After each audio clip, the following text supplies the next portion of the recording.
Taste the Daily.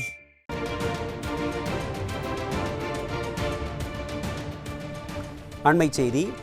Tenkasi மாவட்டம் சுந்தரபாண்டியபுரம் அருகே உள்ள முதியோர் இல்லத்தில் உணவருந்திய 3 முதியவர்கள் உயிரிழந்த சம்பவம் அதிர்ச்சியை ஏற்படுத்தியுள்ளது. கூடுதல் விவரங்களை செய்தியாளர் மாரிமுத்து வழங்க கேட்கலாம். வணக்கம் மாரிமுத்து, விவரங்களை சொல்லுங்க. அருண், தென்காசி மாவட்டம் சுந்தரபாண்டியபுரம் அருகே உள்ள முதியோர் இல்லத்தில் உணவு சாப்பிட்ட 11 பேருக்கு திடீரென பயங்கர வாந்தி மயக்கம் ஏற்பட்டது. இதனை அடுத்து அவர்கள் தென்காசி அரசு மருத்துவமனையில் அனுமதிக்கப்பட்டனர். இந்த நிலையில் 3 பேர் தற்போது பரிதாபமாக உயிரிழந்துள்ளனர்.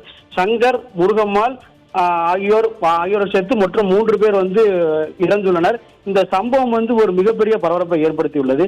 அதாவது ஸ்டாலின் ஆட்சியை பொறுத்தவரை தற்போது தமிழகத்தில் இது போன்ற சம்பவங்கள் நாள்தோறும் நிகழ்ந்து வண்ணம் உள்ளன.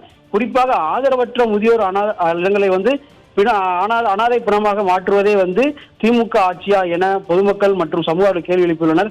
தமிழகத்தில் செயல்பட்டு வரும் அரசு காப்பகங்கள், பள்ளி கல்லூரி மாணவிகளுக்கான பாலியல் தொல்லை தொடங்கி முதியோர்களுக்கு தரமற்ற உணவு வழங்காத வரை தற்போது குற்றச்சாட்டு அதிகரித்தே காணப்படுகிறது.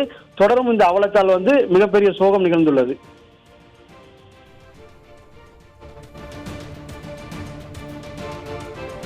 விவரங்களை வழங்கியமைக்கு நன்றி மாரிமுத்து.